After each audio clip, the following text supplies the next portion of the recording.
Happy new year Ansh. Happy new year अंजलिया। तोरो नया साल के मुबारक हो अंशवा के मेहरारू।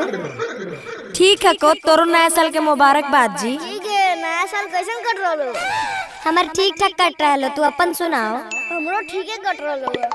तोर जी तोर कैसन समाचार है को? हमार देखिए रहा लो अपन भतार के साथ हैप्पी न्यू ईयर मना रही। अपन बतावा तू। हमर की रहतो हमर हाल खबर खराब हको जी, लेकिन हमर हाल खबर ठीक करे के बस तोरे उपाय हको। अच्छा हमरा पास की है तनी बताओ ने। अच्छा तो सुनो, हम अंशवा से बहुत प्यार करो हियो, एकरा बिना हमरा जियल मुश्किल हको। जा नया साल सब दिलखिन बटिया में तोरा संग कहिया प्यार कर लियोगे? तू नहीं कली लेकिन हम करो ही न रे, एक तरफा प्यार। हाई गे कुतिया, तोरा हमरे भातरा मिल लोगे। नया साल हमनी के तू नाश कर देनी। आजी कोई बात न जी, हमरा से कर बियाह करवा दे। हमनी तीनों खुशी खुशी नया साल मनाइबई। आगे निराशी तोरा लाज नहीं लगोगे? हे भगवान एकरा ले जाओ। तोरा रोज रोज पूजा करो हियो तो एक नारियल चढ़ाबो हियो ने, एकरा तू ले जा हम जोड़े नारियल चढ़ाइबो। ई हमर सौतीन बनेला तैयार है निराशी। हे दीदी हम तोर गोड़ पर हियो, हमरा एकरा से शादी करवा दे ने, हम एकरा बिना नहीं रह सकली है। आएगे कुतिया दे तेरे बहन के, हम तेरे से प्यार नहीं करेंगे। अरे निर्बंसा की बोलनी रे, खोलियो तोर सब पुलवा है। तोर अभी तक बचा रही हो तो तू ज्यादा ऐठ रहनी। तू तो हमरा रहरिया बगीचा में बुला के बर्बाद कर देनी रे कुतवा। और आज कहूं कि हम तोरे से प्यार ही नहीं करो हियो हैं। ए देखी कैसी झूठ के हमरा पर लालचन लगा रहा। अरे बाप, ई दो गलवा लगो सही में ही छौड़ी से फंसल न तो छौड़ी ऐसे बोलती है। नहीं के मौगी तू विश्वास कर, ई झूठे के आग लगावे ले। आगे कुतिया तू आग लगा दे नहीं लगे। आग की लगेलियो रे? हम तोरे से प्यार करो हियो और सदिया तोरे से करबो। आगे हम शादीशुदा नहीं है और तू जानो है कि हिंदू समाज में एक शादी से 200 शादी नहीं हुआ है। मगर हम तोरा बिना नहीं रहबो। हे गे निराशी चल जाई जैसे, नहीं तो तोरा मार देबो न तो हम खुद फांसी लगा लेबो। नहीं दीदी ऐसे मत बोलो, हम तोरा बड़ दीदी न मानो हियो। आगे निराशी अब हमरा दीदी बना लेंगे। हाँ तो सुन, हम जब मर जेबो न तब हमरा भातरा से बियाह कर ली है धोतर खौक की। देखो दीदी हमरा पैसा रुपया के कोई कमी नहीं हको, हम बाप के इकलौती बेटी ही हो। तू गरीब हो, तोरा खाना पीना में दिक्कत हो को, तू हमरा एकरा से बियाह करवा दा, हम सब खेत पत्थर तोरे नामे कर देबो। अजी सुन लो जी, बाप रे बा हम तक करोड़ों के मालकिन हो जइबई। एकर बर बीघा में जमीन, एकर नवादा में जमीन है। अजी सब मेने लाइन पर है जमीन, एकर 2-2 बीघा 3-3 बीघा। कर ला जी बियाह कौची होते, कितना के तरह हो 2-2 गो माओगो। अगे बेला जी कुतिया तोरा शर्म नहीं लगा हो कि तू पैसा पर बिक गेली के, मगर हम नहीं बिकबो।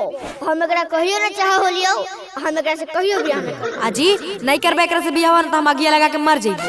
आगे तोरा हम मरे लेने देबो, जे कहमे उहे करबो, ठीक है?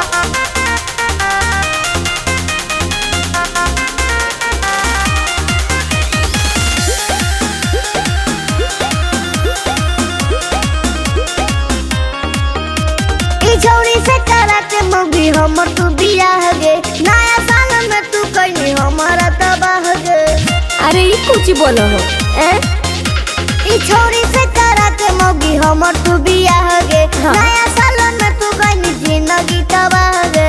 अरे आज कुछ नहीं होता है। आगे एगो ही तू तो संभालो ने मौगी, कैसे संभालो भाई दूगो में हार। सब ठीक हो जाते। सुनो, नया साल में नया बीबी के हाथ से खइहा तू मन भर, कि 2-2 गो मेहर के साथ मनइहा ये राजा जी हैप्पी न्यू ईयर, कि 2-2 गो मेहर के साथ मनइहा ये राजा जी हैप्पी न्यू ईयर।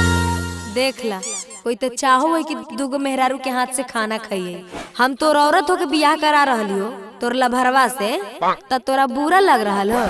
अगे तू नया साल में नया मेहरारू ने, तू हमरा ले नया फांसी के फंदा तैयार कर लिए।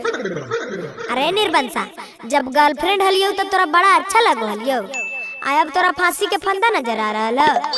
तू एक टेंशन नहीं लजी, हम दोनों मिलजुल के रहबई बहिन जैसा। एक पति 2 मेहरारू, छोटा परिवार सुखी परिवार। ठीक है मौगी, करवा रही है सदी तो ठीक है हो। देख लिए जब तोर झूठवा कवारता ना तो हमरा न कर।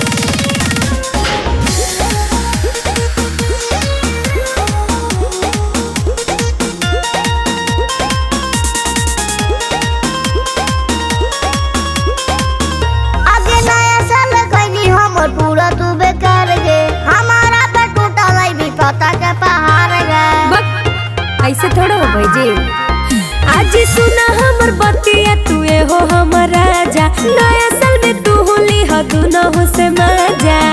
बुझला? आगे रह गेलै रखल बनावल गे मौगी, मुर्गा लावल ठंडा बियर। अरे ना जी, अरे इहे हो तोहर गिफ्ट ये राजा, नया साल के नया में हो कि दू गो मेहर के साथ मनई है ये राजा जी हैप्पी न्यू ईयर, कि दू गो मेहर के साथ मनई है ये राजा जी हैप्पी न्यू ईयर। आए निर्बंसा, इतना तू ड्रामा कर रहनी हल खाली। अगर इतना ड्रामा न करती हल तो बियाह करे तो हल। अब चल मजा से सुहाग रात मनेबे। अच्छा ठीक हो, चल।